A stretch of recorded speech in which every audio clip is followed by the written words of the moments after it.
Hello, welcome to my channel. This is Easy Way to Learn English.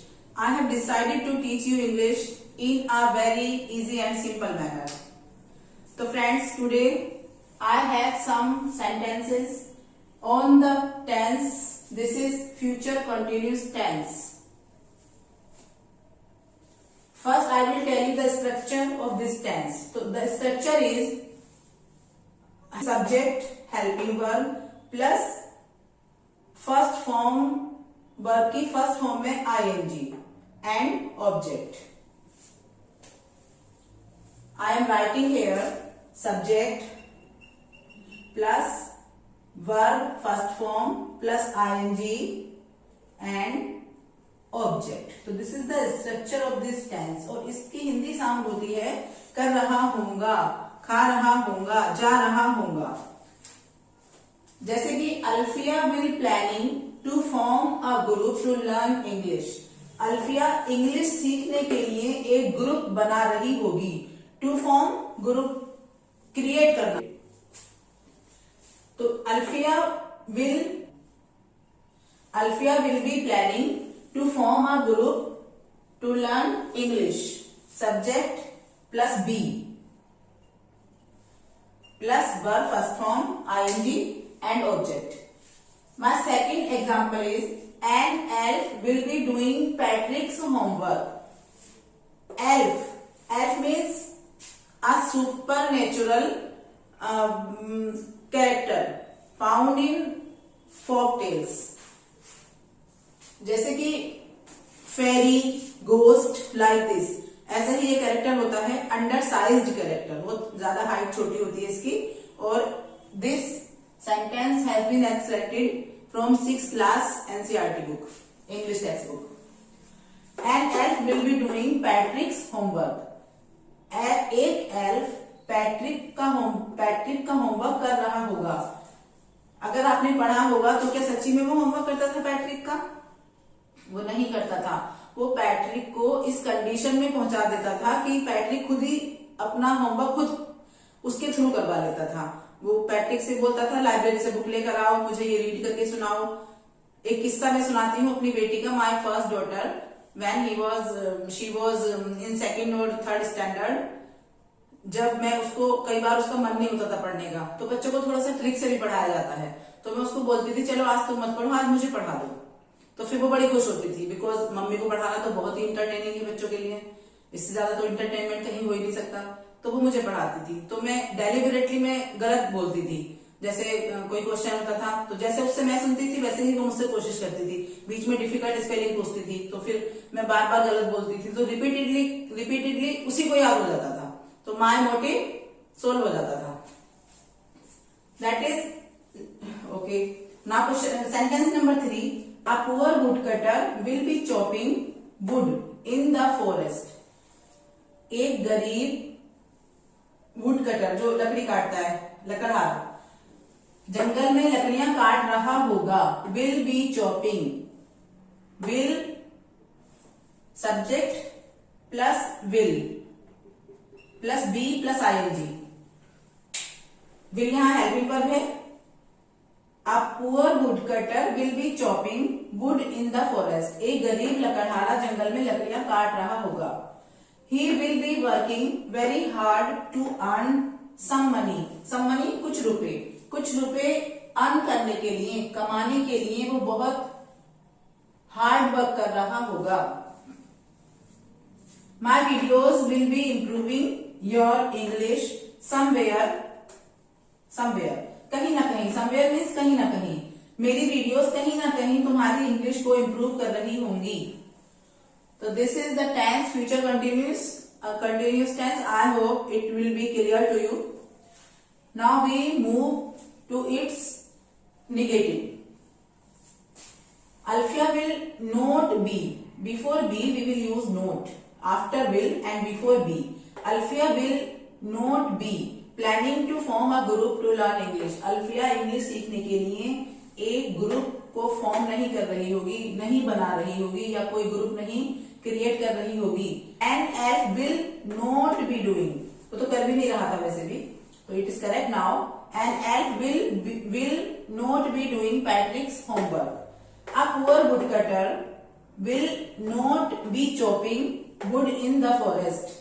He will not be working very hard to earn some money. My videos will not be improving your English somewhere, but it will be. Okay, so it was the negative of these tense. Now we come to the interrogative. Interrogative, same procedure. Will come before the subject. Alfia, the subject here. Will Alfia be planning to form a group to learn English? Will an elf be doing Patrick's homework?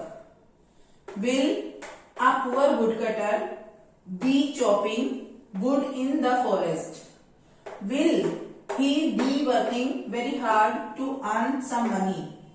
Will my videos be improving your English somewhere? Yes, of course. So it was the use of future continuous tense. It was the structure of future continuous tense. Now I will tell you its parts of speech.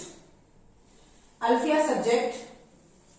Noun. Alfia because it is a name of a girl, that's why it is noun. Will helping verb. Be इसका structure है, इसमें हमें be लगाना ही होता है. Will be planning, will be going, will be learning, will be reading. This is the structure of this tense.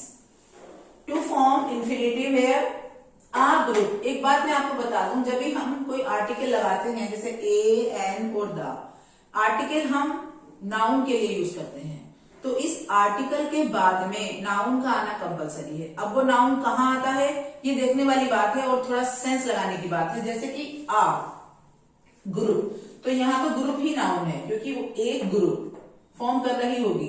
तो ये क्योंकि आ के बाद एक ही वर्ड आया है और प्रीपोजिशन आ गया. अगर प्रीपोजिशन नहीं आता है जस्ट आफ्टर वन वर्ड, तो वहां पर इट मीन्स टू वर्ड्स होंगे. जब वहां पर टू वर्ड्स होंगे तो ग्रुप से पहले वाला जो वर्ड होगा वो एडजेक्टिव होगा. 99% ग्रुप से पहले वाला वर्ड एडजेक्टिव होगा. और अगर एक और वर्ड आता है तो मोस्ट प्रोबेबली कि वो एडवर्ब होगा और एडजेक्टिव भी हो सकता है again. But adverb, first word adverb, second word adjective and third word noun. To learn English, ये infinitive again English noun. An elf, अब देखिए यहां पर भी एन आया है, आर्टिकल है तो एन के बाद नाउन है elf. Will be doing, will be इसका स्ट्रक्चर है और हेल्पिंग वर्ब भी है. डूइंग मेन वर्ब है. पैट्रिक नाउन, पैट्रिक तो एक नेम है वैसे, यहाँ पर पैट्रिक तो एक बच्चे का नेम है. और ये है अपोस्ट्रोफी. अपोस्ट्रोफी जहां पर लगता है वहां पर इस अपोस्ट्रोफी के बाद भी नाउन आता है, जैसे कि पैट्रिक्स होमवर्क, तो homework will also be a noun. और प्रोनाउन भी हो सकता है यहाँ पर, बस नाउन और प्रोनाउन ही आ सकते हैं यहाँ पर. पैट्रिक्स homework. In the most cases noun will come. Article again article है तो यहाँ पर पुअर वुड कटर. अब मैंने आपको बताया था टू वर्ड्स होंगे, तो वन वर्ड इज पुअर और second word is would cutter. तो वुड कटर नाउन है तो ये क्या होगा नाउन से पहले adjective. This is adjective. Will इसका स्ट्रक्चर है, विल बी और हेल्पिंग वर्ब है. Chopping main verb, would noun. In the forest, in article, in preposition, the article and forest noun. He pronoun because it is used in the place of a noun. Poor wood cutter के लिए आया है यही. Wood cutter noun था, noun के place पर हमने ही यूज किया है, that's why it is pronoun. Will be helping verb और इस टेंस का structure working main verb. Very hard, hard is adjective and ये हार्ड को क्वालिफाई कर रहा है तो this is adverb. Very adverb, hard adjective. To learn infinitive. Some money, money noun और मनी को क्वालिफाई कर रहा है सम, तो some adjective. My video, my video वैसे यहाँ पर सब्जेक्ट है, बट अगर मैं इसके अलग अलग पार्ट्स ऑफ स्पीच करती हूँ तो ये 2 पार्ट्स में हो जाएगा। माई हो जाएगा यहाँ पर एडजेक्टिव का वर्क कर रहा है, और video noun. Will helping verb, be structure आ गया इसका, improving main verb, your English, your adjective English noun, somewhere कहीं ना कहीं, मेरी वीडियोस कहीं ना कहीं तुम्हें हेल्प कर रही होंगी, तुम्हारी इंग्लिश इंप्रूव कर रही कहीं ना कहीं, तो एडजेक्टिव जो बता रहा है कि प्लेस बता रहा है कहीं ना कहीं, प्लेस ऑफ एडवर्ब। ओके, तो ये हो गया future continuous tense. I hope it is clear to you. Now I am going to give you a proverb. तो today's proverb is, I am writing here, that is great cry little wool, wool, great cry little wool means शोर बहुत ज्यादा लेकिन काम थोड़ा सा, और शोर बहुत ज्यादा मचाया हुआ था कि ये करना है वो करना है, और किया बहुत कम। तो इसका मतलब होता है जब किसी चीज के लिए बहुत ज्यादा शोर शराबा, बहुत ज्यादा पब्लिसिटी, बहुत कुछ हो जाए, लेकिन उसका जो रिजल्ट है वो बहुत ही कम है, तो इसको हम कह सकते हैं as a proverb in Hindi we can say ऊंची दुकान फीका पकवान, खोदा पहाड़ निकली चुहिया, खोदा पहाड़ निकली चुहिया। This is all I have to share with you today. If you like my video or you learn something any new from my videos, then please like it and share with your friends. Or if you did not subscribe my channel, please do it. Bye.